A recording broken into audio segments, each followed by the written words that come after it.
저는 2018년도 11월 달에 약 30여 년에 걸친 목회 생활에서 은퇴했습니다.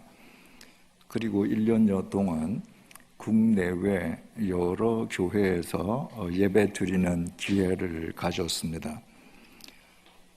어느 나라, 어느 지방 한인교회를 가든지 만나는 교우님들을 뵈면서 저는 큰 감동을 받습니다. 전 세계에서 한인 그리스도인들만큼 열심을 가진 그리스도인들은 어디에도 없습니다. 새벽부터 예배당에 나가서 기도할 뿐만 아니라 교회 건축을 위해서 집 문서를 교회에 제출하는 교인들, 다른 나라에서 찾아보기 어렵습니다. 오늘 이 밤에도 금요일 밤인데 여러분 일주일 동안 삶의 터전에서 얼마나 수고 많이 하셨습니까? 그런데 이 금요일 밤에 또 예배당에 나오시지 않았습니까? 정말 여러분들 열심을 가진 그리스도인이 아니라면 불가능한 일이죠. 그런데 어느 곳을 가든 만나는 그리스도인들의 열심을 확인하는 그 감동과 반비례해서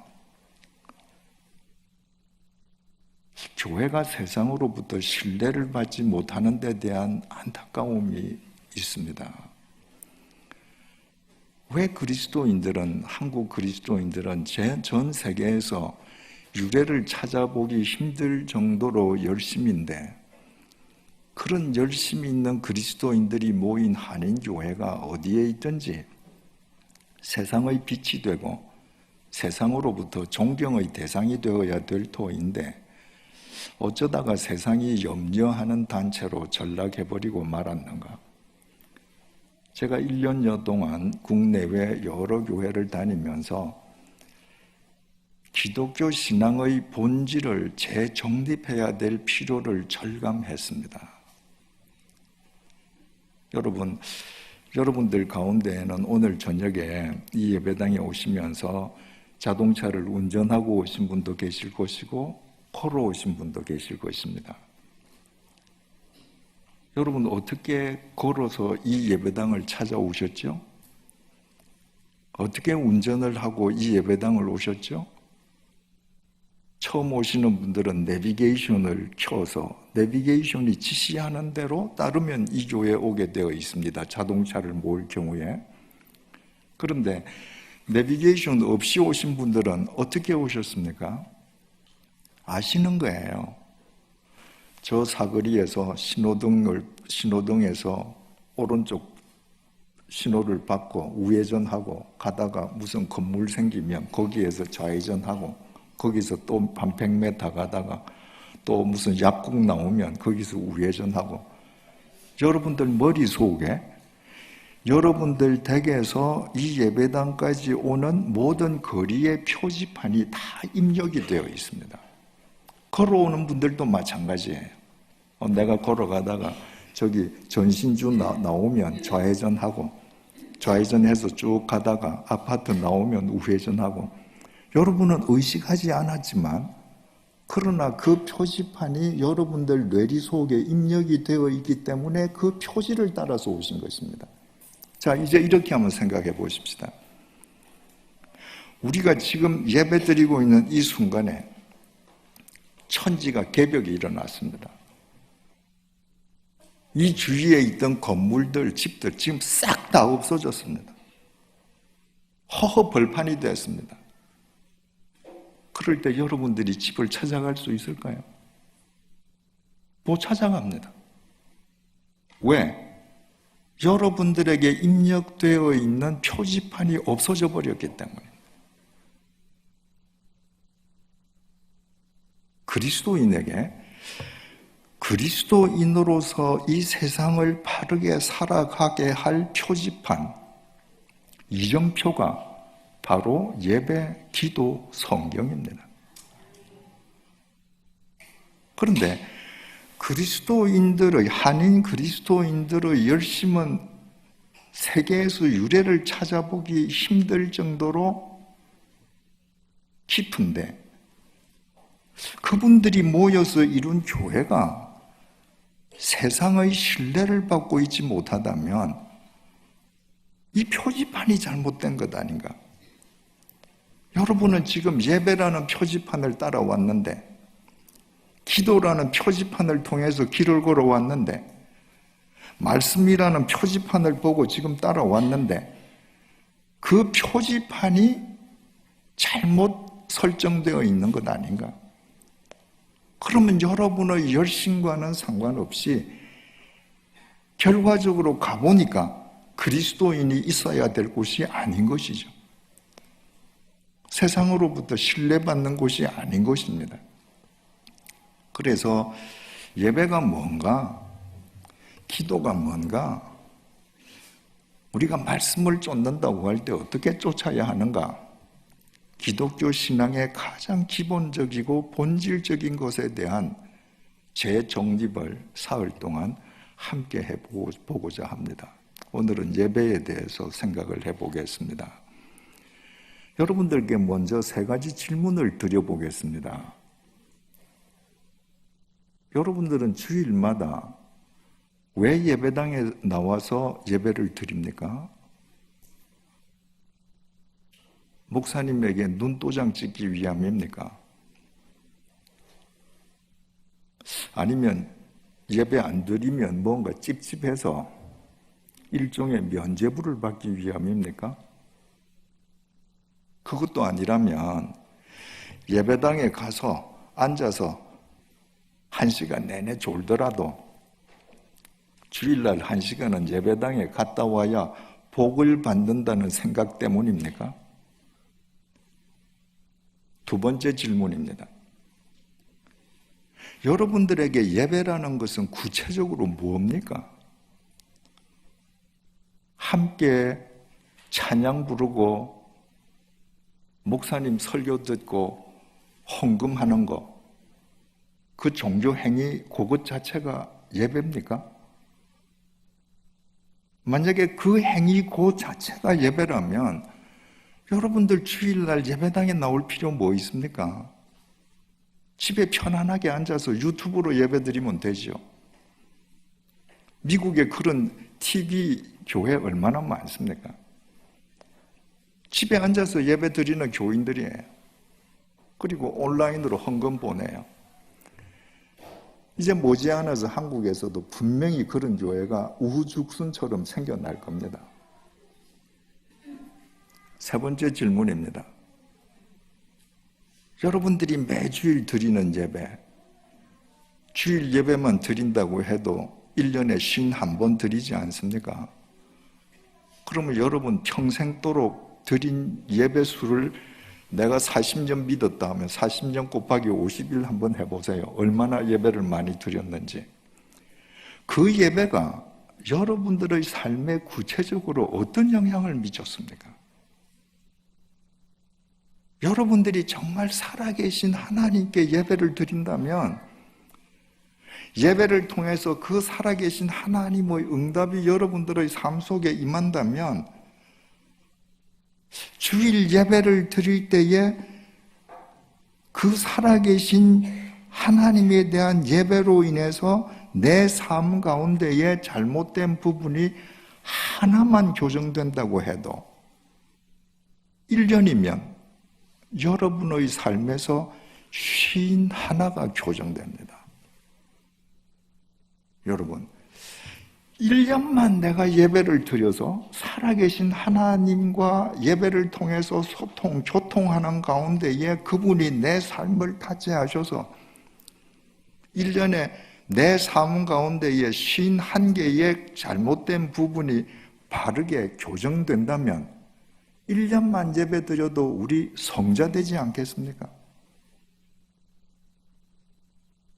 여러분들 그렇게 살고 있습니까? 여러분들 예배가 그렇습니까? 여러분들 평생 드린 예배가 여러분들에게 무슨 영향을 그동안 주어왔습니까? 사마리아 땅 수가성에 한 여인이 살고 있었습니다. 그 여인은 결혼을 5번 했는데 5번 다 실패했습니다.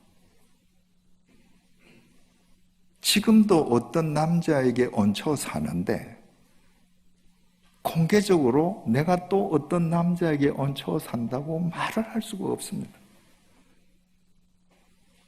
여러분 요즘도 그러리라고 생각됩니다만은 2000년 전 그 율법주의에 젖어 있던 유대인들, 사마리아 사람들, 그들의 도덕관념, 윤리관념으로 따지자면 이 여자는 인간 이하의 존재입니다.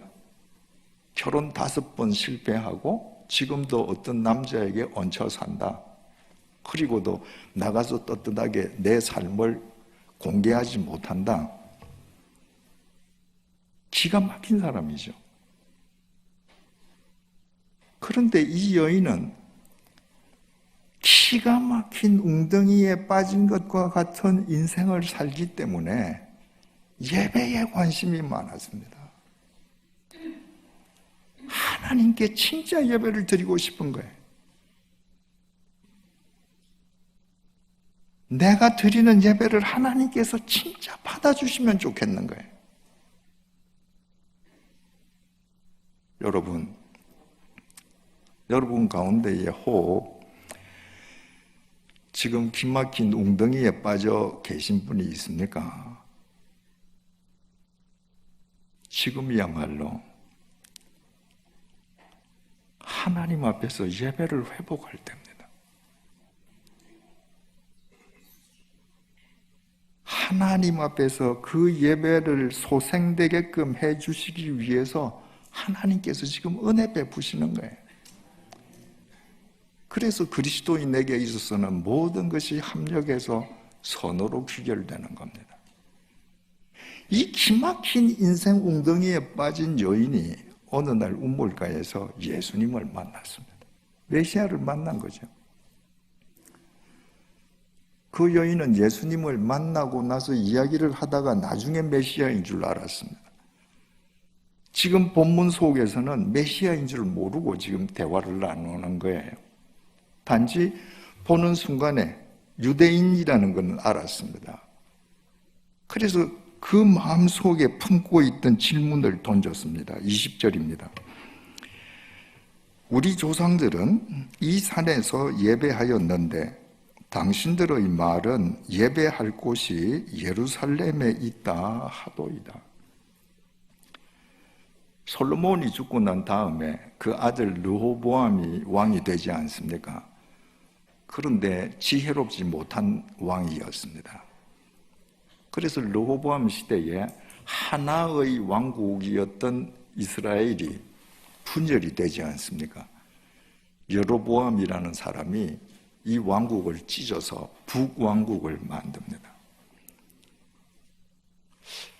예루살렘 성전은 예루살렘, 그러니까 남왕국에 소속되어 있습니다.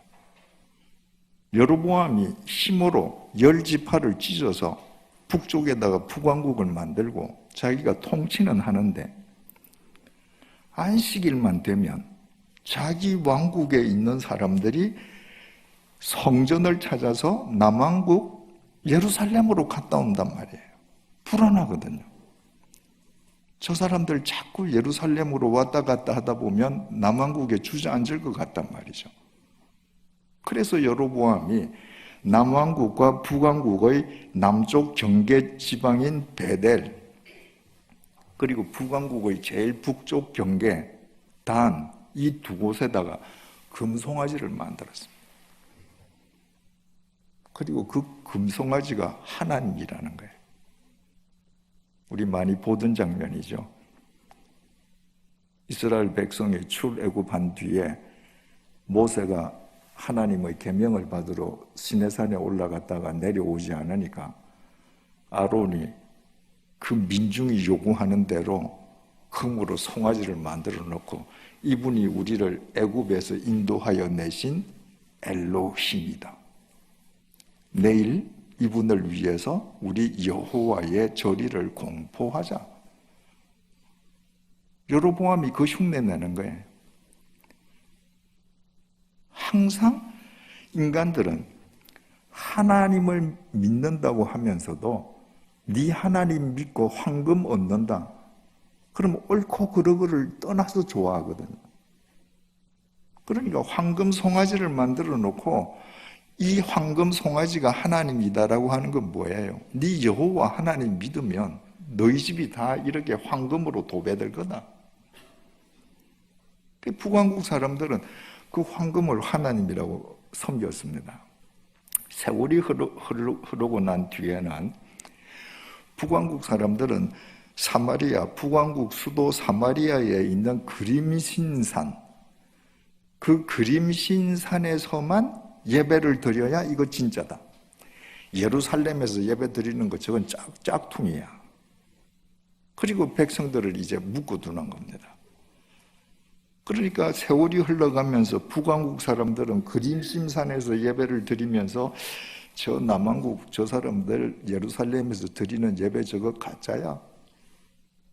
남왕국 사람들은 예루살렘 성전에서 예배 드리면서 이 예루살렘 성전은 이거 하나님 명령으로 이거 다 솔로몬이 지었는데 여기서 예배 드려야 진짜지. 저 그림신산에서 예배 드리는 거 저 다 가짜야. 서로 자기네들 예배가 진짜라고 서로들 우긴 거예요. 그래서 지금 이 여자가 늘 예배를 드리면서 그게 궁금했던 거예요. 내가 그림신산에서 예배를 드리는데 이게 진짠가? 가짠가? 예루살렘에 가야 되는가? 그래서 예수님을 만나서 물은 거예요. 그랬더니 예수님께서 21절에서 이렇게 대답하십니다. 여러분들 잘 들어보십시오. 예수께서 이르시되 여자여 내 말을 믿으라. 이 산에서도 말고 예루살렘에서도 말고 너희가 아버지께 예배할 때가 이르리라. 여러분 이게 무슨 말입니까? 너희들 지금 그림신산에서 예배를 드려야 진짜 예배야. 아니야. 예루살렘에서 예배를 드려야 진짜 예배야. 너희들이 예배 장소를 우상시하는 바람에 정작 하나님 아버지를 잊어버렸지. 아버지 이외에 예배에 절대시하는 것, 그게 무엇이든 그건 아버지한테 예배하는 거 아니야. 그림신산이 진짜라고 주장하는 사람이든 예루살렘이 진짜라고 주장하는 사람이든 아무리 경건하게 예배를 드려서도 그건 아버지한테 드린 게 아니야. 예배를 드리는 데에 가장 중요한 건 지금 이 예배를 아버지께 드리느냐 아니냐, 그게 가장 중요한 거예요. 22절입니다. 너희는 알지 못하는 것을 예배하고 우리는 아는 것을 예배하노니 이는 구원이 유대인에게서 남이라. 너희는 알지 못하는 것을 예배한다. 여로보암이 왕국을 쪼개고 나서 처음에는 이제 금송아지를 하나님이라 그러지 않았습니까? 그러다가는 이제 세월이 흐른 뒤에 그림신산에서만 예배 드려야 이게 진짜 예배다 그러면서 이 사람들이 구약 성경 가운데에 모세오경, 창출, 내, 민신 이 5권만 하나님의 말씀으로 받아들이고 나머지는 다 버렸습니다. 왜 그랬을까요? 선지서를 보면 선지서에 메시아는 다윗의 후손으로 온다고 선지자들이 몇 번 얘기하잖아요. 그 성경 그대로 두면 여로보암 자기네들 계열이 짝퉁이라는 게 표가 나잖아요. 자기네들이 짝퉁이라는 그 정체성이 들통날까 봐 성경을 토막을 내어서 앞부분 창세기와 출애굽해서 가나안 땅 요단강까지 갈 때까지 그 5권만 성경이다. 그 다음에는 잘라버리고 버렸으니까 사마리아 사람들은 그 뒤에 역사서가 있는지 선지서가 있는지 하나님 말씀도 모르고 예배드려 온 거예요. 그러니까 하나님 말씀을 네가 알지 못하고 예배드리면 너는 알지 못하고 예배하는 거하고 똑같은 거야. 하나님 말씀에 의하면 메시아는 유다지파 다윗의 계보를 통해서 오는 거야. 그걸 지금 가르쳐 주시는 겁니다. 23절에서 24절입니다. 아버지께 참되게 예배하는 자들은 영과 진리로 예배할 때가 오나니 곧 이때라. 아버지께서는 자기에게 이렇게 예배하는 자들을 찾으시느니라. 하나님은 영이시니 예배하는 자가 영과 진리로 예배할지니라. 당시 남왕국 사람, 북왕국 사람들의 관심사는 뭐예요? 어디서 예배를 드려야 진짜 예배인가? 예수님은 그거 아니다. 하나님은 영이시다. 푸뉴마. 그러므로 예배하는 자가 영으로 예배해야 한다. 여러분, 하나님은 영이십니다. 지금 이 자리에 영으로 임해 계십니다. 우리 눈에 안 보여요. 안 보이시는 그 영이신 아버지에게 우리의 온 영을 집중해서 예배드려야 된다는 거예요. 눈에 보이는 것에 내 시선을 뺏겨서는 영이신 하나님께 집중할 수가 없습니다. 어느 장소가 더 좋은가? 예배당이 더 빌딩이 커야 되나? 예배당에 좌석수가 더 많아야 되나? 이런 걸 따지면 영이신 하나님께 영으로 예배드릴 수 없다는 겁니다. 하나님은 영이시니 예배하는 자 역시 영으로 예배드릴 뿐만 아니라 진리로 예배해야 한다. 진리가 헬라말로 알레세이아라고 기록되어 있습니다. 하나님의 말씀도 진리입니다. 알레세이아입니다. 그러니까 진리로 예배드려야 된다고 하는 것은 말씀에 의한 예배, 말씀에 따른 예배, 말씀 안에서 드려지는 예배, 이런 말이죠. 그런데 알레세이아라고 하는 이 단어는 말씀이라는 뜻도 진리라는 뜻도 되지만은 참됨, 진정성이라는 의미도 지니고 있습니다. 그러니까 보이지 않는 영이신 하나님께 나의 온 영을 다해서 영으로 예배를 드리기 위해서는 그 예배가 나의 진정성을 수반하지 않고는 안 됩니다. 그래서 우리의 예배는 영으로 드려져야 하고 우리의 참됨과 진정성을 다해서 드려야 된다. 그러니까 예배하는 자가 영과 진리로 예배해야 할지니라, 이 말씀을 요즘 말로 쉽게 한마디로 표현하자면 하나님은 영이심으로 예배하는 자가 온 중심을 다해 예배 드려야 한다. 이렇게 해석할 수 있습니다. 그렇다면 우리가 온 중심을 다해서 예배 드린다라고 하는 건 구체적으로 어떤 의미인가? 먼저 예배라고 하는 그 용어의 관점에서 생각을 해보십시다. 우리말로 예배를 한자로 이렇게 씁니다. 예절 예자에 절할 배자를 씁니다. 그러니까 그 말을 그대로 번역을 하면 예의를 다 해서 절한다는 거예요. 그런데 여러분, 한자로 배자가 쓰여지면 그냥 안녕하세요, 목례를 갖추어서 절하는 거, 그게 아닙니다.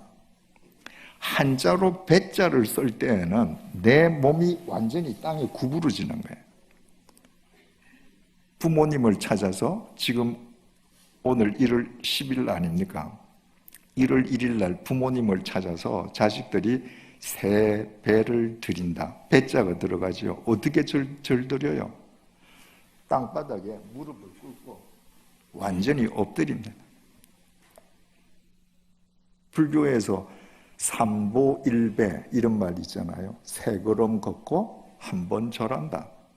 그 일배 뭐예요? 그냥 길바닥에 그냥 꼬꾸라지는 겁니다. 여러분, 전쟁터에서 서로 죽이는 적장들끼리 한 테이블에 만날 때가 있습니다. 무슨 강화회담을 한다거나 협상을 할 때 지금 어제까지 서로 군대를 동원해서 싸우던 적장 두 사람이 테이블을 사이에 두고 앉는 겁니다.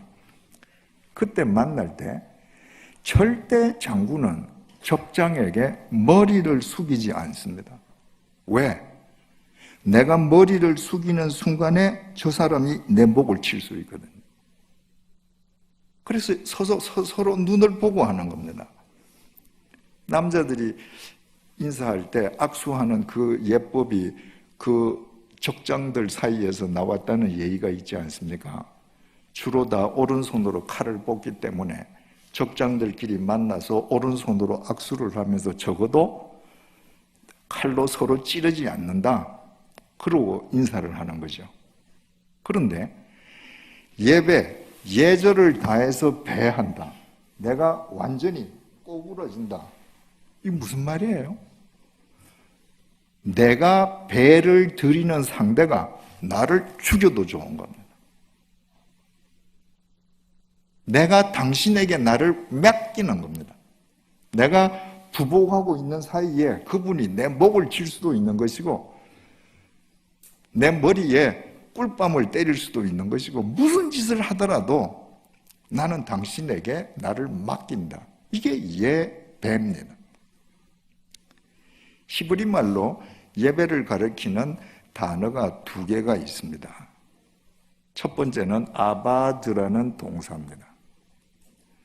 이 아바드라고 하는 것은 우리말로 번역하면 섬긴다 이 말이에요.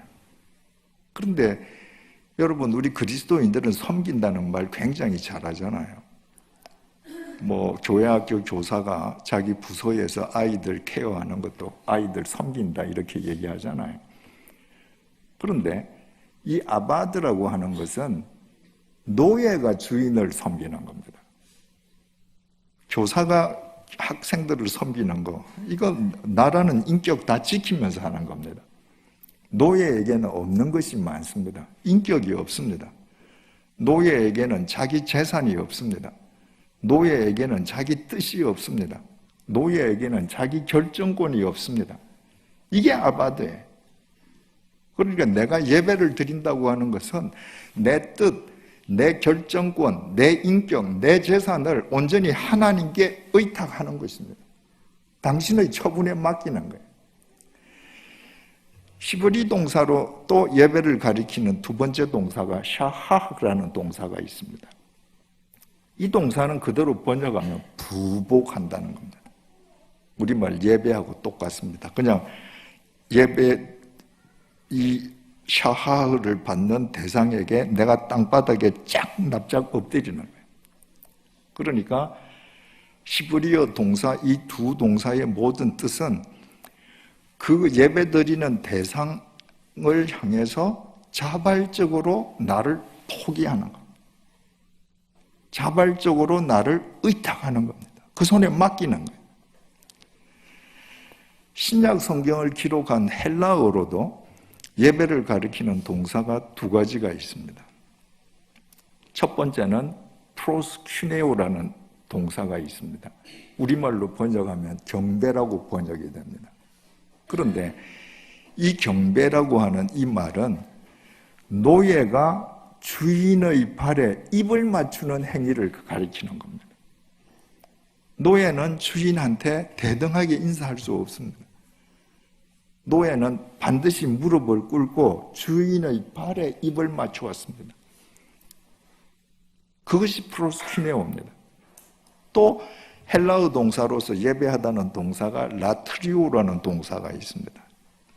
이것은 우리말로 번역하면 섬긴다라고는 의미로 번역이 되는데 이거는 대상의 유일성을 나타내는 동사입니다. 가령 내가 하나님을 믿는다고 하면서 내가 돈도 섬기고 또 뭐 하나님보다 더 세상에서 권력이 많은 인간도 하나님만큼 섬기고 그리고 하나님도 섬기고 그건 라트리오 아닙니다. 이 세상 모든 걸 다 배제하고 오직 하나만을 섬길 때 그게 라트리오입니다. 그게 하나님 한 분 이외에는 내게 어떤 존재도 어떤 대상도 섬김의 대상이 될 수 없다는 것. 이게 라트리오예요. 여러분 우리나라의 진돗개는 참 세계적으로 그 아주 좋은 개로 인정을 받고 있지 않습니까? 그런데 그 능력이 뛰어난 진돗개가 군견이나 경찰견으로는 사용되지 않습니다. 주로 군견이나 경찰견으로는 독일산 셰퍼드라는 개가 사용이 됩니다. 이유가 하나 있습니다. 셰퍼드는요, 자기 생애에 주인이 몇 번 바뀌어도 따지지 않는 개입니다. 진돗개는 한 번 주인은 죽을 때까지 주인입니다. 주인을 못 바꿔요. 그러니까 군대 내에서 군견을 담당하는 군인이 평생 그 군견 담당하는 직무만 행하는 게 아니잖아요. 군견 담당하는 군인이 1년, 2년 되면 또 인사이동하거든요. 그때 새 조교가 오면 진돗개는 그 주인 명령을 안 받는 겁니다. 간 주인을 어떻게든 찾으려고 그러는 거예요. 그게 라트리오입니다. 그리스도인은 그저 주인이 잘해주면 이 주인 저 주인 다 좋다는 셰퍼드가 아니고 하나님 아니면 이 세상에 누가 내게 뭘 해줘도 나는 하나님만 쫓는 진돗개가 되는 것. 바로 그게 라트리오, 그게 예배입니다. 이처럼 하나님 앞에서 온전히 부복하고 그분이 나에게 어떻게 하시든 내 삶을 그분에게 다 의탁하고 그분 앞에서 자발적으로 내 삶을 포기하는 것, 이것이 온 중심을 다하는 예배라는 그 말의 뜻입니다. 구약 성경 가운데 레위기가 제사의 책입니다. 요즘 말로 하면 예배의 책이죠. 그러니까 제사의 형태는 바뀌었을 뿐 그 제사 드리던 그 예배의 정신은 지금 우리가 그대로 계승해야 되는 것이거든요. 그 레위기에는 5가지 제사 예배가 나옵니다. 첫 번째가 번제라는 제사입니다. 번제는 제물로 바쳐지는 그 제물의 머리끝에서부터 발끝까지 안과 밖을 전부 다 하나님 앞에서 죄를 만들어서 태워서 없애버리는 겁니다. 그게 하나님에게 나를 완전히 의탁하는 것입니다. 예배는 하나님에 대한 나의 완전 의탁인 것이죠. 두 번째가 소제입니다. 소제는 헌신과 충성을 위한 제사입니다. 그런데 그 헌신과 충성을 위한 제사 소제에는 곡물로 드려지는데 이 곡물을 반드시 고운 가루로 빻아야 됩니다. 거기에 조그만 덩어리가 있어도 안 됩니다. 전부 미세 분말로 빻아야 됩니다. 내가 하나님 앞에 헌신한다. 내가 하나님께 충성한다. 그건 여러분 자기 가치를 구현하는 게 아닙니다. 자아를 실현하는 것이 아닙니다. 교회에서 봉사를 많이 하는 사람들 가운데에서 분란이 일어나는 이유가 전부 자아 실현을 하려고 하기 때문에 그렇습니다. 봉사는 하나님 아버지 앞에서 내가 분말 가루로 바뀌는 겁니다. 그러니까 봉사는 그야말로 헌신이어야 하는 겁니다. 희생이어야 하는 겁니다. 그 소재에 절대 넣어서는 안 될 것이 있습니다. 누룩과 꿀입니다. 누룩은 부풀리는 거죠. 꿀은 달게 만드는 당위적입니다. 여러분, 그리스도인들은 조그만 봉사를 해놓고도 마치 자기가 그것을 다한 것처럼 과장하는 습성이 있습니다. 또는 다른 사람들에게 자기가 한 것을 미화해서 당위정을 발라서 아름답게 들리도록 합니다. 그건 금물이라는 거예요. 이 소재에 반드시 넣어야 될 게 있습니다. 소금입니다. 소금은 맛을 내고 부패를 방지해 준 다음에 자기는 녹아서 없어집니다. 봉사를 하는 자들은, 헌신하는 자는, 희생하는 자는 자기가 없어져 버려야 돼. 이것이 어떻게 가능한가? 소재라는 예배를 통해서 가능해지는 겁니다. 예배를 통해서 자아 실현을 하고 자기 가치를 구현하려던 나를 뽀개어서 희생하는 사람으로 거듭나고, 내 봉사를 과장하고 당위정을 칠하던 나를 회개하면서 내가 소금이 되어서 어디서든지 맛을 내고 나는 없어지는 것, 예배를 통해서 가능해지는 겁니다. 세 번째가 속죄제입니다. 내가 죄를 범한 것을 내가 모르고 있다가 그것이 죄라고 하는 것을 인식하는 순간에 속죄함을 받기 위해서 주님 앞에 예배를 드리는 것입니다. 이 속죄제에 대해서는 조금 이따 다시 말씀드리겠습니다. 네 번째는 속건제입니다. 속건제는 다른 사람에게 입힌 물질적 피해를 보상하기 위한 제사입니다. 한국 그리스도인들이 대사회적으로 가장 잘못하는 것 중에 하나가 남에게 금전적인 불이한 방법으로 남에게 금전적인 피해를 입히고 나서 하나님께 기도하고 자기 혼자 용서받았다는 거예요. 성경은 그렇게 가르치지 않습니다. 네가 다른 사람에게 물질적 피해를 줬냐? 가서 갚아라. 이것이 성경의 가르침입니다. 사람을 찾아가서 갚을 뿐만 아니라 하나님 앞에도 예배를 드려야 합니다. 그 예배를 통해서 내가 그때 내가 나쁜 심보로 그 사람에게 내가 물질적으로 큰 피해를 줬구나 깨닫고 내가 월요일 날 찾아가서 그 사람 손을 잡고, 형제요, 내가 그때 당신에게 이런 피해를 줬는데 내가 좀 형편이 안 돼서 다는 안 되지만 이거라도 일단 좀 받아주시게. 이것이 그리스도인의 삶이 되어야 한다는 것입니다. 마지막 제사가 화목제입니다. 화목제라고 하는 것은 일종의 잔치 제사, 페스티벌 제사입니다. 이 화목제는 세 가지 목적으로 드려졌는데요. 첫 번째는 감사, 내가 감사할 일이 있을 때 드리는 제사. 두 번째, 내가 무엇을 서원할 때 드리는 제사, 서원제.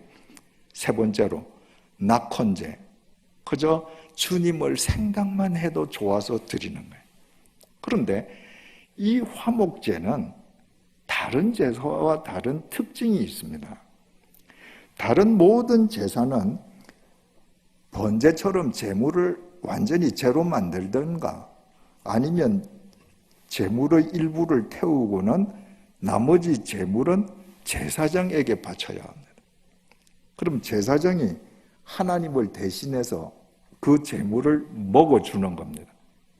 그런데 화목제사만은 제물 가운데에서 기름은 다 버리고, 기름은 추려서 하나님 앞에서 불태워서 없애고, 그리고 제물의 앞가슴살, 그리고 오른쪽 뒷다리 살만 제사장에게 바치고 나머지 제물은 제사를 드리는 사람이 먹어야 되는 겁니다. 이웃들하고. 그러니까 잔치제사죠.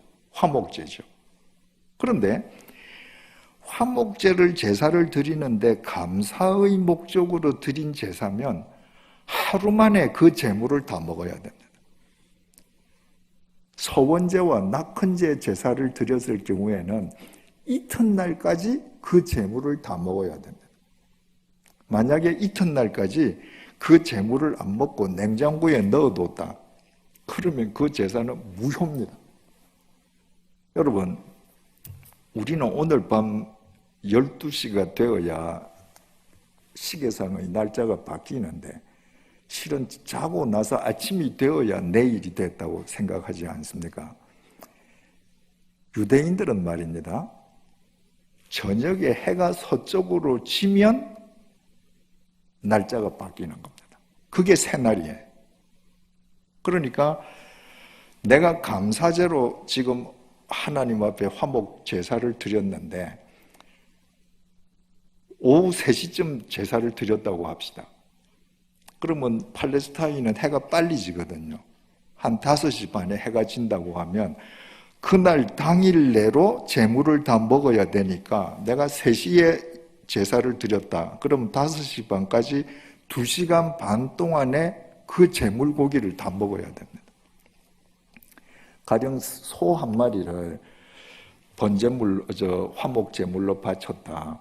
그러면 소 한 마리가 일반적으로 700kg에서 800kg가 나간답니다.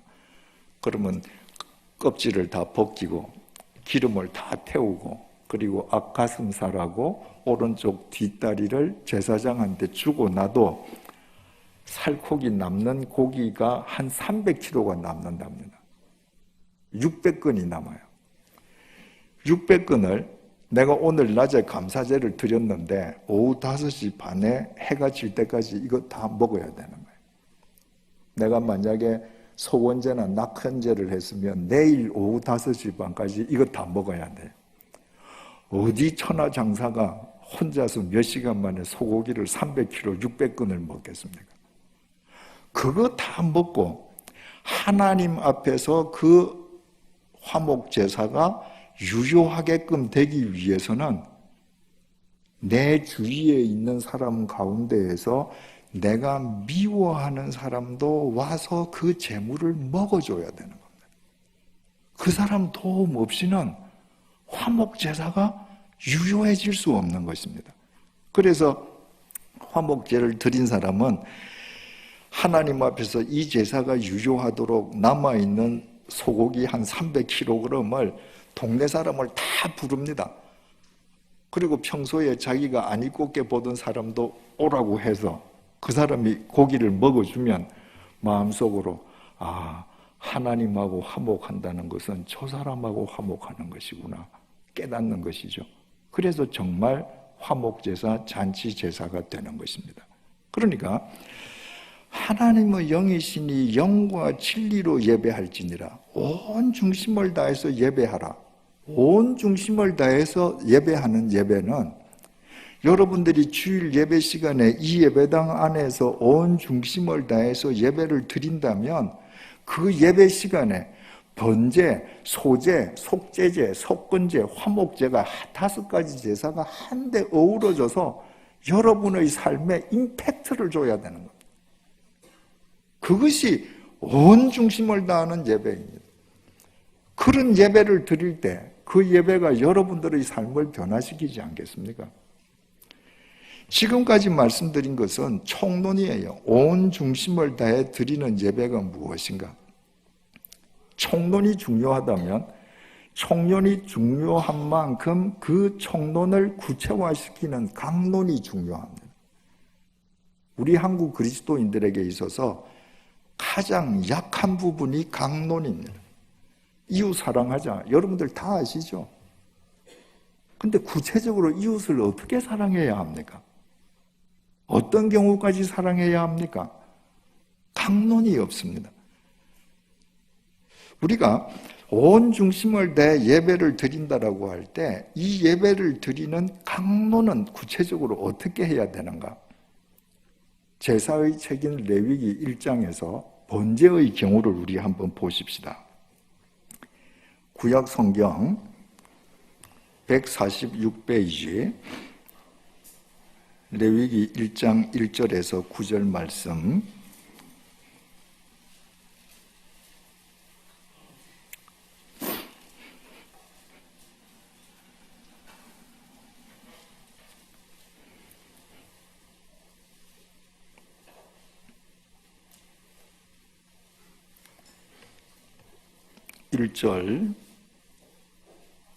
레위기 1장 1절입니다. 구약 성경 146페이지입니다. 1절 여호와께서 회막에서 모세를 부르시고 그에게 말씀하여 이르시되, 회막은 예루살렘 성전이 지어지기 전에 이스라엘 백성들이 하나님께 예배드리던 성막을 의미하죠. 그게 하나님과 인간이 만나는 곳이라고 해서 회막, 만날 회자, 텐트 막자, 거룩할 성자를 써서 성막이라고도 했습니다.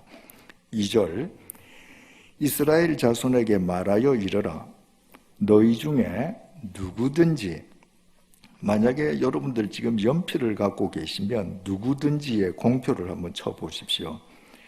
너희 중에 누구든지 여호와께 예물을 드리려거든 가축 중에서 소나 양으로 예물을 드릴지니라. 지금 번제에 대해서 설명하는 이 레위기 1장 1절부터 9절까지의 주어는 누구든지, 하나님께 제사를 드리려고 하는 누구든지, 바로 그 사람이 주어입니다. 자, 3절을 보겠습니다. 그 예물이 소의 번제이면, 우리 성경에는 주어가 빠져 있습니다. 히브리어 성경에는 주어가 기록되어 있습니다. 영어 성경에도 기록이 되어 있습니다. 그는 이렇게 되어 있습니다. 그러니까 여러분들 연필로 3절 거기에다가 화살표에서 그는이라고 쓰시고 공표해 두시면 됩니다. 그는이 누구겠습니까? 제사 드리는 사람인 거예요.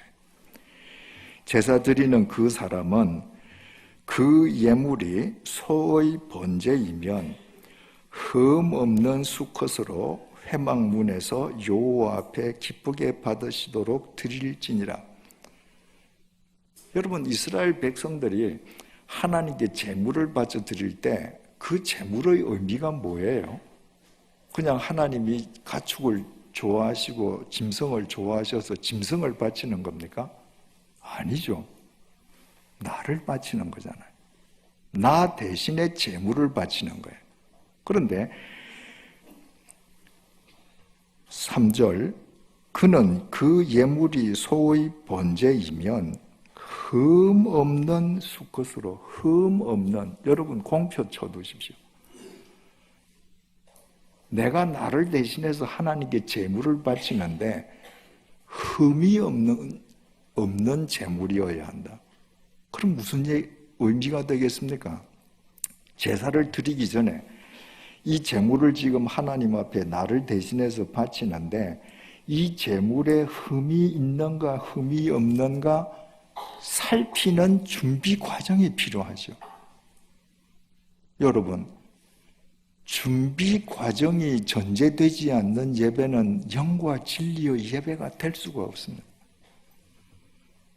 예배가 중요한 만큼 그 예배가 예배 되게끔 하기 위한 그 전 준비 단계는 더 중요합니다. 여러분들 주일 예배를 드리러 오실 때에 어떻게 준비된 과정을 통해서 예배를 드리러 오십니까?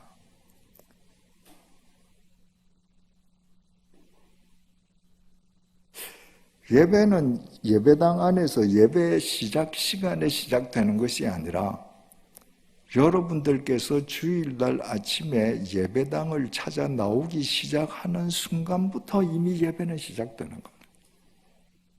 이스라엘 백성이 번제를 바치기 위해서 그 제물에 흠이 있는가 없는가 면밀한 눈초리로 살피는 순간부터 제사가 시작되는 것하고 똑같습니다. 준비되는 과정부터 예배가 시작된다. 그러면 내가 주일 예배 시간에 나의 복장부터 달라지지 않겠습니까? 내가 편한 옷을 입고 간다. 그 준비 없는 거죠. 새 옷이 아니라 내가 단정한 복장을, 왜? 예배는 예절을 갖추어서 주님께 배하는 건데 예절을 갖추는 것에는 당연하게 의관 정제가 포함되는 것이거든요. 이 교회는 여기 스크린이 안 나와서 참 좋습니다. 요즘은 교회마다 예배 시간에 전부 다 스크린에 성경 구절 찬송가까지 다 띄워줍니다. 그 주일날 성경책을 가져갈 필요가 없습니다. 여러분, 그 예배가 영과 진리의 예배가 될 수 있겠습니까? 주일날 성경책을 들고 가는 것부터 준비가 시작되는 겁니다. 마음이 준비가 되는 겁니다. 제가 목회하던 백주년 기념교회에는 강단에 최첨단의 스크린 시설이 있습니다. 평소에는 천정 위에 감춰져 있습니다. 예배 시간에 한 번도 튼 적이 없습니다. 내린 적이 없습니다.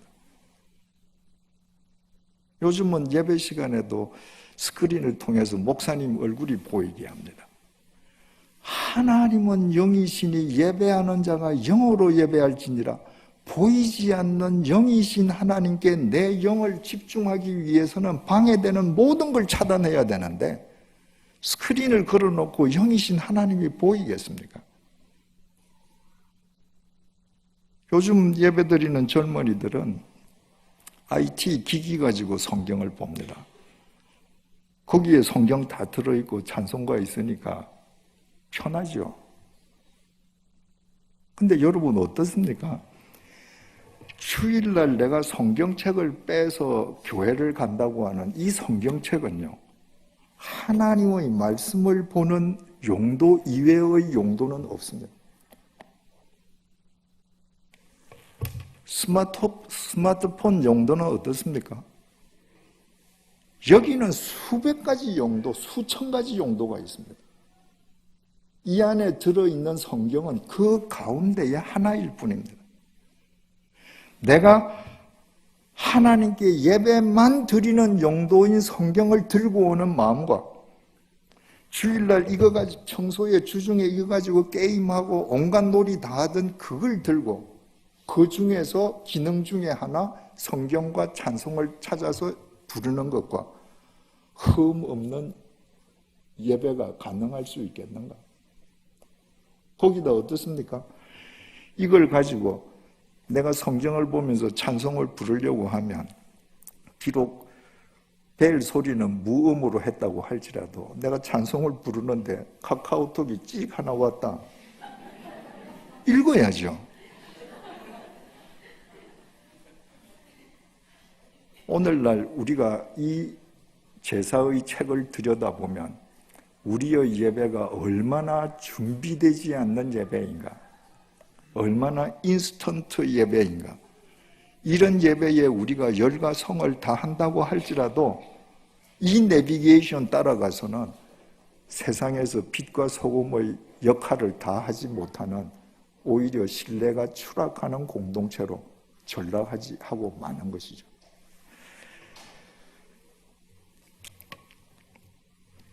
(3절) 한번 다시 보십시다. 그 예물이 소의 번제이면 흠 없는 수컷으로 회막문에서 여호와 앞에 기쁘게 받으시도록 드릴지니라. 제물을 바치는데 그냥 회막 앞 제단 앞에 바치라 이게 아닙니다. 여호와 앞에. 여호와 앞에가 히브리 말로 파님이라고 기록되어 있습니다. 이 파님을 그대로 번역하면요, 여호와의 면전에 이 말입니다. 여러분, 하나님은 보이시지 않는 영이십니다. 그런데 영이신 하나님께서 우리가 예배를 드릴 때 당신의 얼굴을 우리에게 내미시고 우리를 보고 계십니다. 그 하나님의 면전과 눈을 맞추는 것이 예배입니다. 그 영이신 하나님에게 내 영의 눈을 맞추려고 하는 나의 중심이 동원되지 않고는 참된 예배가 될 수 없는 것이죠. 제가 목회하던 백주년 기념교회는 주일 4번을 예배를 드렸습니다. 일부 예배 7시 반에 시작해서 사부 예배 오후 4시에 하면 이제 5시간 넘어서 주일 예배가 끝나는 것이죠. 주일 4번을 설교를 하면 제가 토요일까지 다 설교 준비를 하고 일부 예배 시간에 교인들한테 설교를 하지 않습니까? 그러면 제가 책상에 앉아서 원고를 정리할 때와 교우님들의 눈을 보면서 제가 설교를 전달할 때와 다르거든요. 그러면 1부 예배가 끝나고 나면 제가 2부 예배가 시작될 때까지 제 방에 앉아서 이 단어는 이 단어로 교체하면 더 좋겠다. 제가 단어가 필요한, 수정이 필요한 단어가 있으면 교체를 합니다. 바꿉니다. 2부 예배 끝나면 또 그런 것을 느낄 때가 있습니다. 그러면 단어를 또 바꾸죠. 3부 예배 끝나고 나면 또 그렇습니다. 그러면 제가 설교하는 설교 원고상 가장 퍼펙트한 원고는 4부 예배 설교입니다. 왜? 토요일 밤까지 준비하고 주일날 예배 드리면서 3번을 리바이즈 한 거거든요. 그런데 제가 주일날 4번을 예배를 드리면서 예배를 드릴 때 어느 예배에 가장 성령님께서 참참하게 인격적으로 역사하시는가? 매번 일부 예배 때문에. 여러분, 목사의 설교가 원고상으로 퍼펙트하다고 성령께서 역사하시는 것 아닙니다. 왜 일부 시간에 성령께서 가장 강하게 인격적으로 잠잠히 그러나 강하게 역사하시는가? 창세기 1장 2절 보면 하나님의 영은 수면 위에 운행하시니라 이렇게 되어 있잖아요. 그 운행하시다는 게 날개치다 이 말이거든요. 일부 예배 드릴 때마다 저는 늘 그 창세기 1장 2절 생각이 납니다. 성령님께서 날개를 치면서 교인들을 이렇게 어루만져 주시는 것 같은 것을 제가 늘 느낍니다. 왜? 100주년 기념교회는 서울 도심지에 있지 않습니다. 서울 저 끝에 있습니다. 그런데 각 지역에서 교회를 찾아오는데 일부 예배에 오기 위해서는 집에서 새벽까지 떠나야 됩니다. 특히 성가대원들 7시 반 예배에 서기 위해서 6시 반 이전에 교회에 도착해야 돼요. 그러면 집이 먼 사람은 5시 반에 집에서 출발해야 되잖아요. 여성인 경우에는 4시 반에 일어나서 화장해야 되잖아요. 일부는 다 그런 사람들입니다. 일부는 다 파님, 하나님의 면전을 의식하는 사람들입니다. 그러니까 성령께서 더 역사를 크게 해주시는 것이죠. 여러분이 이번 주일부터 예배를 드릴 때마다 비록 눈에 보이는 것은 설교자의 얼굴이라 할지라도 그 얼굴 너머에서 여러분들과 눈을 맞추시기 원하시는 여호와의 면전과 여러분들이 얼굴을 맞출 때 그 예배가 여러분의 영을 소생시키는 것입니다. 3절을 제가 다시 읽겠습니다. 그 예물이 소의 번제이면 흠 없는 수컷으로 회막문에서 여호와 앞에 기쁘게 받으시도록 드릴지니라. 제물을 바치는데 누가 기쁘게 받으라는 거예요? 하나님이 기쁘게 받으라는 겁니다. 여러분, 오늘날 우리 개신교 예배는 어떻습니까? 대표 기도자가 기도할 때 정말 그 기도를 하나님이 들으시라고 기도를 합니까?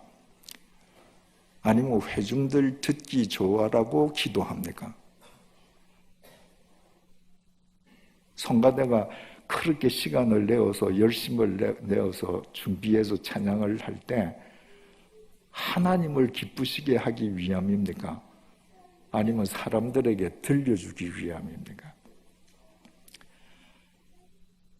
어느 날 이혜인 수녀님하고 이야기할 기회가 있어서 그분에게 물었습니다.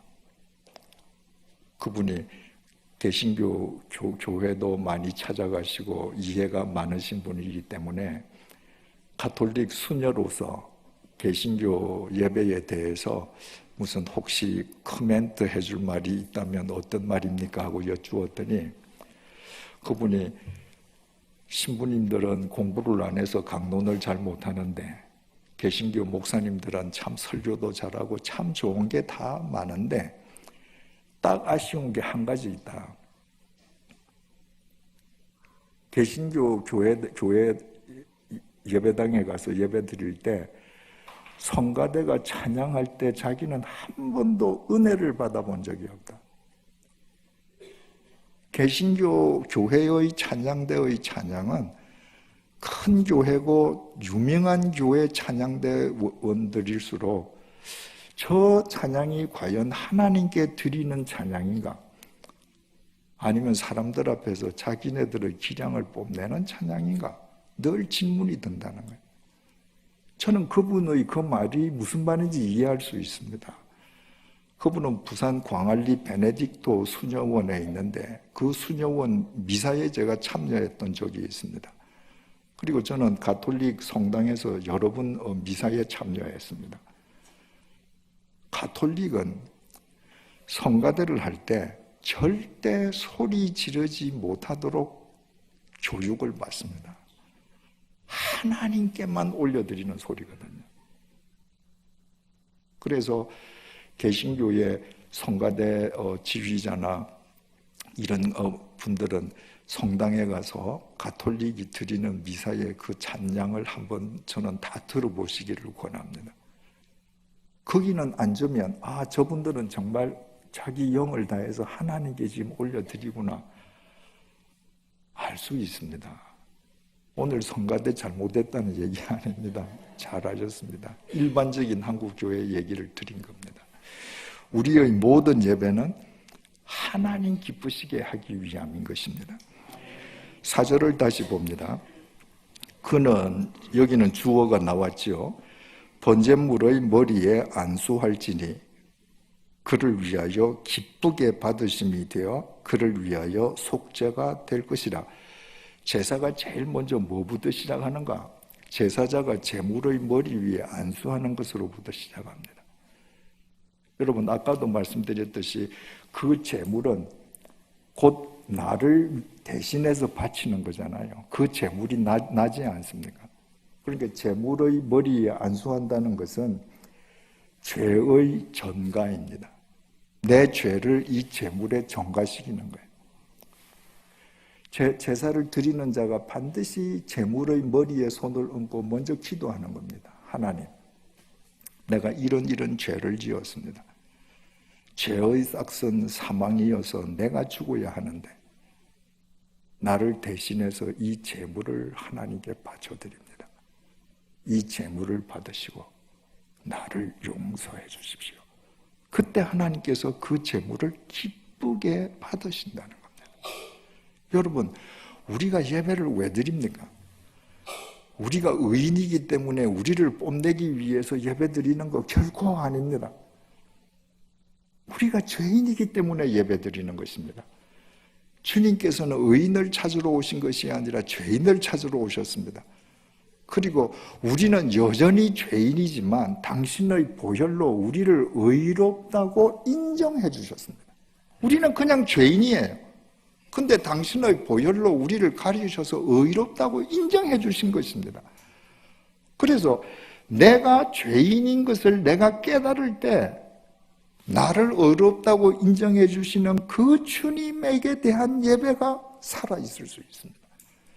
내가 죄인이라는 사실을 내가 망각할 때 나의 잘됨을 드러내기 위해서 나의 의로운 행위를 과시하기 위해서 예배를 드리게 되는데 그것은 예배가 아닌 것이죠. 5절 다시 봅니다. 그는 예배 드리는 제사하는 사람이죠. 여호와 앞에서 그 수송아지를 잡을 것이요. 제사 드리는 사람이 그 제물을 잡아라. 이거는 손으로 꽉 잡아라 이 말이 아닙니다. 시브리어 샤하트는 목을 쳐서 죽이라는 것입니다. 여러분, 나중에는 어떻게 변화되었을지라도 주님께서 제사의 책인 레위기를 통해서 1장부터 번제를 가르쳐 주실 때에는 제사 드리는 자가 제물의 목을 쳐라. 우리는 지금까지 어떻게 생각했습니까? 옛날 구약시대에 짐승으로 제사를 드리던 사람들은 제사장에게 제물을 갖다 주기만 하면 제사장이 제물 목을 치고 다 죽이고 잡고 제사 드리는 사람은 옆에서 그저 구경만 하면 되는 걸로 알았습니다. 그거 아닙니다. 하나님께서는 제사 드리는 자, 네가 제물의 목을 칼로 쳐라. 제사 드리는 자가 어떤 심정으로 치겠습니까? 하나님, 내가 죽어야 하는데 내 대신 이 제물이 주님 앞에서 죽습니다. 내가 죽습니다. 그리고 치는 거예요. 5절, 그는 여호와 앞에서 그 수송아지를 잡을 것이요 아론의 자손 제사장들은 그 피를 가져다가 회막 문 앞 제단 사방에 뿌릴 것이며. 그러면 제사장은 옆에서 제사 드리는 사람이 제물의 목을 치는 것을 확인한 다음에 그 피를 받아다가 제단 사막에 피를 뿌려주는 역할을 제사장이 합니다. 어떤 심정으로 하겠습니까? 하나님, 아무개가 지금 죽었습니다. 짐승이 죽은 거 아니죠? 이 제물은 누구를 대신해서 하나님 앞에 바치는 제물입니다. 지금 아무개가 죽었습니다. 저 사람 죄를 용서해 주소서. 이러고 지금 피를 뿌리는 겁니다. 6절, 그는 또 제사 드리는 사람이죠. 그 번제물의 가죽을 벗기고 각을 뜰 것이요. 제사장이 해주는 거 아닙니다. 전부 제사 드리는 사람이 그 제물의 껍데기 가죽을 다 벗겨야 합니다. 우리가 얼마나 많은 가면을 쓰고 살아갑니까? 하나님 앞에서 예배 드릴 때에 우리의 모든 가면을 다 벗어야 합니다. 하나님께서 우리를 지으실 때 진흙으로 짓지 않으셨습니까? 우리에게 뭐가 있었습니까? 하나님 앞에서 우리는 진흙으로 지음받을 때부터 벌거숭이에요. 예배 드릴 때 우리는 하나님 앞에서 벌거숭이가 되어야 합니다. 그런 심정으로 지금 가죽을 벗기는 거예요. 제사 드리는 사람. 그리고 그 살코기가 나오면 그냥 뭐 한 건, 두 건 이렇게 뜨는 것이 아니라 그것을 얇게 조면서 각을 떠야 합니다. 불의의 도구로 살았던 자기 사지백체를 도구를 뜨면서 하나님, 이제부터 주님의 의의 도구로 쓰겠습니다. 그 뜰 때마다 그것이 기도인 것이죠. 그것이 고백입니다. 7절, 제사장 아론의 자손들은 제단 위에 불을 붙이고 불 위에 나무를 버려놓고 아론의 자손 제사장들은 그 뜬 각과 머리와 기름을 제단 위의 불 위에 있는 나무에 버려놓을 것이라. 그러면 제사장들은 불을 붙이고 그 불 위에 나무를 버려놓고 바로 제사 드리는 사람들이 뜬 그 각을 뜬 그 점인 고기, 그걸 한 점 한 점 다 불 위에 올려주는 겁니다. 여러분, 하나님, 아무개가 지 사지백체를 이렇게 점여서 각을 떠서 하나님 앞에 바칩니다. 하나님 받아주소서. 9절, 그 내장과 정강이를 물로 씻을 것이요. 살코기뿐만 아니라 내장도 다 제사 드리는 사람이 끊어내어서 물로 씻어야 합니다. 온갖 악취가 다 나겠죠. 역겹겠죠. 그 제사 드리는 사람 자기가 바치는 거예요. 자기 죄의 냄새를 자기가 맡는 겁니다. 그리고 그걸 물로 씻는 겁니다. 주님, 내 안팎을 이렇게 깨끗하게 정결하게 해주십시오. 그리고 씻습니다. 제사장은 그 전부를 제단 위에서 불살라 번제를 드릴지니 이는 화제라 여호와께 향기로운 냄새니라. 그러면 제사장은 그 내장을 또 다 전부 불태워줘요. 그러면 주님께서 그 향기를 흠양하신다. 여기 9절에도 주어 그가 빠져 있는데 헬라어 원전에는 그가 들어 있습니다. 자, 이제 정리를 해보십시다. 여러분, 이렇게 구약시대에 제사를 드리는 사람이 제물의 목을 치고 가죽을 벗기고 그 살을 전부 다 각을 떠서 일일이 전부 다 점여내고 그리고 속 내장을 끊어내어서 그걸 다 씻는다. 그 제사를 다 끝내고 지금 집으로 돌아가는 그 사람 겉모습을 여러분 한번 생각해 보십시오. 그 사람 옷에 피가 튀어서 피투성이겠죠. 여러분 짐승 목을 한번 쳐보세요. 피가 사방으로 튀지 않겠습니까? 옷이 다 지금 피투성이가 되었습니다. 그 짐승을 각을 뜨고 내장, 오장육부를 다 씻으려고 하면 그 옷에 온갖 역겨움과 악취가 다 배었겠죠. 그런데 집으로 돌아가는 그 사람의 마음은 새처럼 날아오를 겁니다. 왜? 오늘 내가 죽은 거예요. 내가 하나님 앞에 용서받은 겁니다. 내가 다시 새로운 삶을 시작할 수 있게 된 겁니다. 그러면 그렇게 피투성이가 된 옷과 역겨운 옷으로 제사를 드리고 자기가 죽어서 가는 그 사람이 삶의 현장에 가서 제사 드리기 전과 뭔가 달라지지 않겠습니까? 우리의 예배가 이래야 되는 겁니다. 여러분, 성경은 66권으로 되어 있습니다. 페이지 수로 따지면 약 1750페이지인가 이렇습니다. 구절 수로 따지면 헤아리기조차 어렵죠. 그런데 여러분이 연포교회를 다니면서 주일날 설교 본문이 가령 예를 들어서 마태복음 1장 1절부터 10절이었다. 거기에 하나님의 섭리가 이미 있는 것입니다. 여러분들은 그 하나님의 말씀으로 여러분의 각을 떠야 하는 것입니다. 그 말씀 앞에서 여러분들이 죽어야 하는 겁니다. 그 말씀이 여러분을 지배하게 해야 되는 겁니다. 그 말씀이 나의 삶 속에서 인카네이션 되게 해야 하는 겁니다. 그래서 그 말씀을 힘입어서 이 세상에 나가서 한 주일이라는 고개를 또 넘어갈 수 있는 것입니다. 그러니까 예배 시간에 여러분들이 죽지 않아서 말씀이 여러분을 지배하지 못하면 여러분들은 밖에 나가서 일주일, 지난주일하고 똑같은 삶을 살게 됩니다. 1년 12달 51번 예배를 드려봐야 그 예배는 형식적인 종교 행위일 뿐 여러분의 삶에는 아무런 변화가 있을 수 없는 겁니다. 그런데 그 하나님의 말씀에 내 영혼의 각을 뜨고 그 말씀이 나를 지배하게 하면서 그 말씀을 힘입어 내가 이 세상의 고개를 내가 뛰어넘을 때 그 말씀에 의해서 우리의 삶 자체가 예배를 드릴 때마다 달라지지 않겠습니까? 그러니까 진정한 예배는 예배당에서 1시간 만에 끝나는 것이 아니라 예배당 안에서 드린 예배가 시작일 뿐 그 예배의 완결은 우리의 삶 속 예배당 밖에서 이루어지는 것이죠.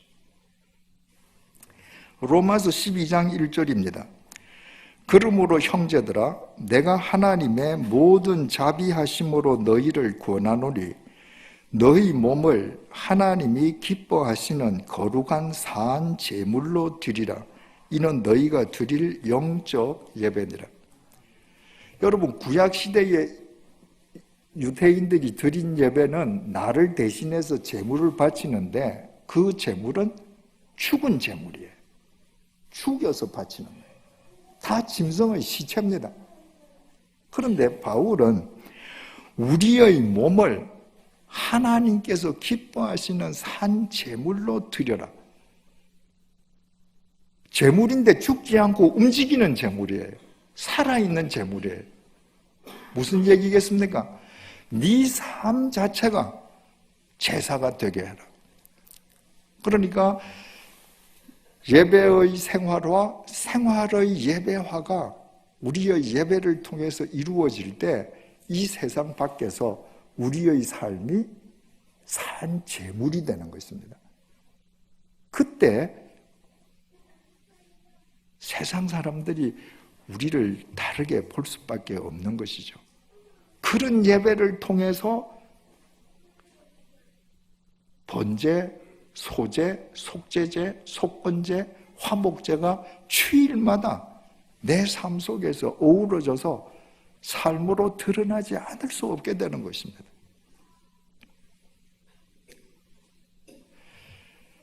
제사장 관점에서 생각을 해보십시다. 제사장은 오늘날의 목사입니다.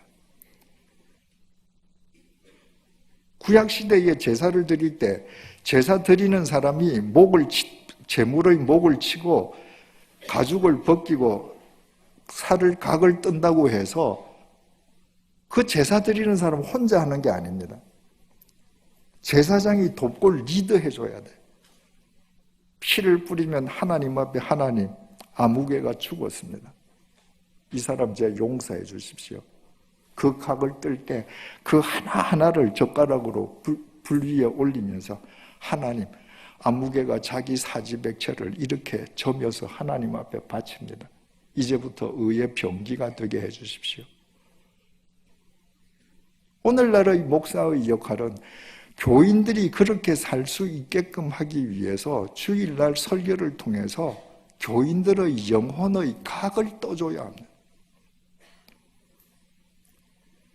교인들이 듣기 좋은 소리, 재미있어 하는 소리가 설교가 아닙니다.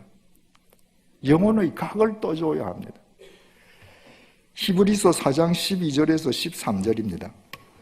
하나님의 말씀은 살아있고 활력이 있어 좌우에 날선 어떤 검보다도 예리하여 혼과 영과 및 관절과 골수를 찔러 쪼개기까지 하며 또 마음의 생각과 뜻을 판단하나니 지으신 것이 하나도 그 앞에 나타나지 않음이 없고 우리의 결산을 받으실 이의 눈앞에 만물이 벌거벗은 것 같이 드러나느니라. 하나님의 말씀은 우리의 혼, 영, 관절, 골수를 찌르고 마음의 생각과 뜻을 드러나게 하는데 여러분 이 6가지는 전부 눈에 안 보이는 겁니다. 우리가 교회 올 때 다 옷 제대로 입고 경건한 척하고 올 수 있습니다. 근데 눈에 보이지 않는 우리의 혼, 영, 골수, 관절, 우리의 생각, 우리의 뜻을 하나님의 말씀으로 각을 뜨게 해야 합니다. 그 말씀 앞에서 내가 얼마나 추한 죄인인지 죽어야 합니다.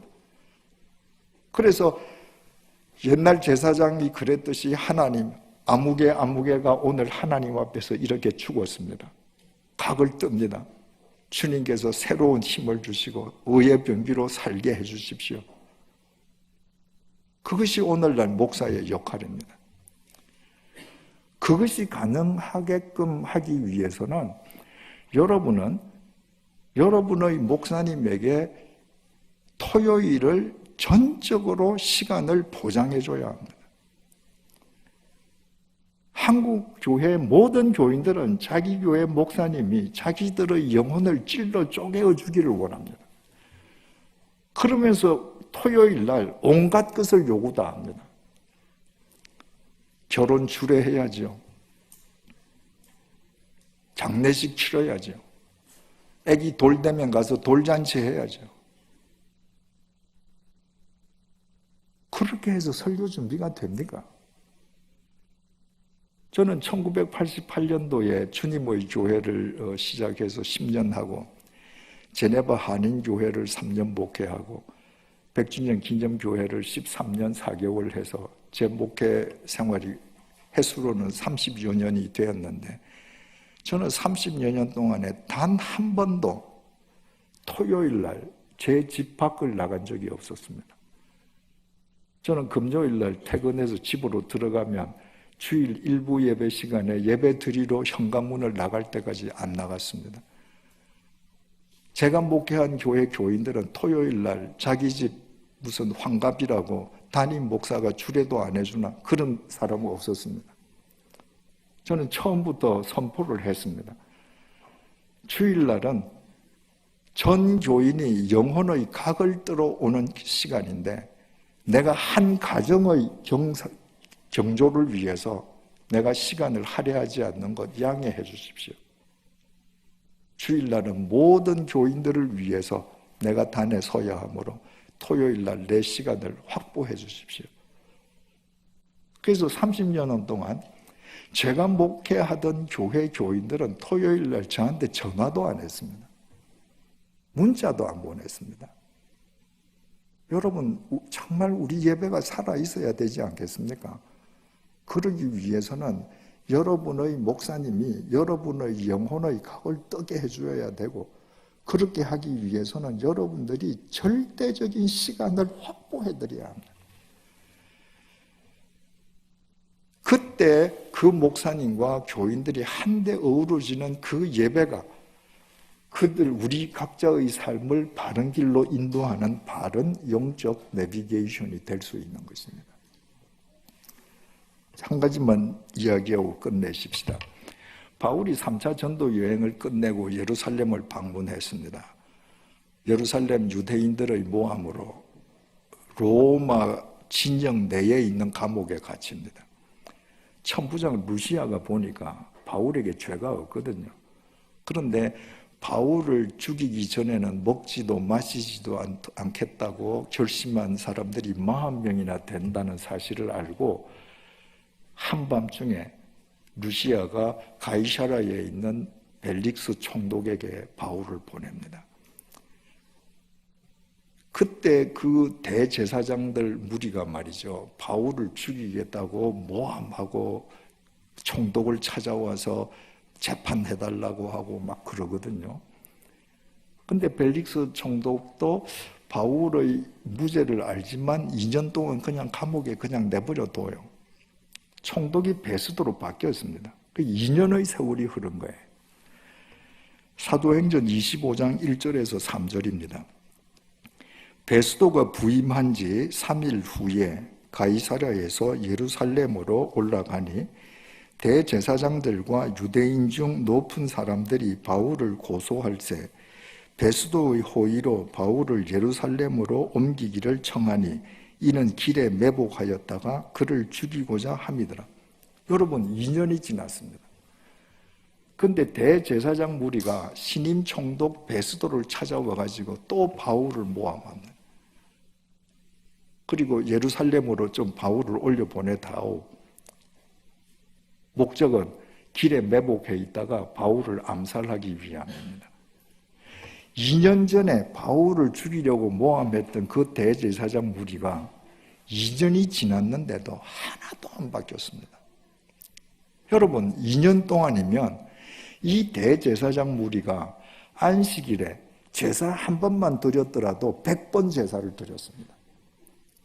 예루살렘 제사 성전에서는 매일 제사가 드려지지 않았습니까? 만약에 이 사람들이 일주일에 2번씩만 제사를 드렸더라면 2년 동안에 200번 예배 드린 겁니다. 그 예배가 이 사람들에게 아무런 영향을 미치지 못했습니다. 종교 행위로 끝나버린 겁니다. 여러분의 경우는 어떻습니까? 오늘이 2020년 1월 10일입니다. 2년 전으로 한번 올라가 보십시다. 2018년 1월 달을 정점으로 지난 2년 동안 여러분들이 주일 예배 100번 드리면서 여러분들에게 어떤 변화가 있었습니까? 이제 서두의 질문으로 되돌아갑니다. 첫 번째 질문, 우리가 왜 예배 드려야 합니까? 죄인이기 때문입니다. 우리가 죄인임에도 불구하고 십자가 보혈로 우리를 의롭다고 인정해 주신 그분을 찬양하고 그분과 교통하기 위해서 예배 드려야 합니다. 우리에게 예배가 무엇입니까? 하나님의 말씀이 나를 지배하게 하는 것입니다. 그날 그 말씀이, 그 말씀 앞에서 내가 죽는 것입니다.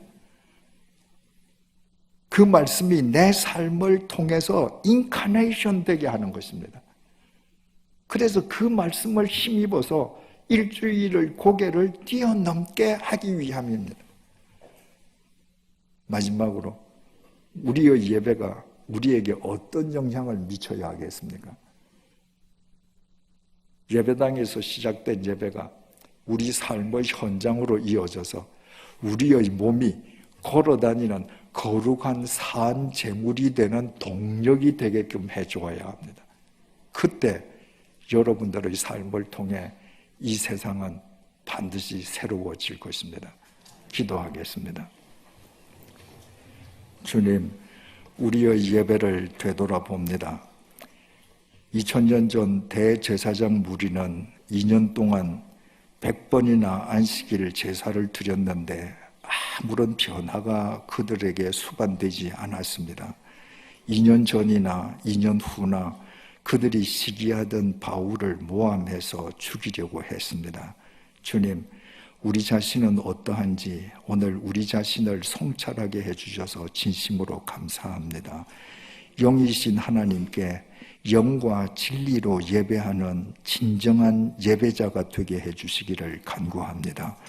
예배를 통해 말씀 앞에 우리가 죽게 해주시고 말씀이 우리를 지배하게 해주시고 그 말씀이 우리의 삶을 통해 육화되게 해주셔서 예배당에서 시작된 예배가 우리 삶의 현장에서 완결되도록 은혜를 베풀어 주시옵소서. 그리하여 예배드리는 우리로 인해 이 교회가 새로워지게 하시고 이 사회가 새로워지게 하시고 다가오는 미래가 새로워지게 하여 주시옵소서. 예수님 이름으로 기도드립니다. 아멘.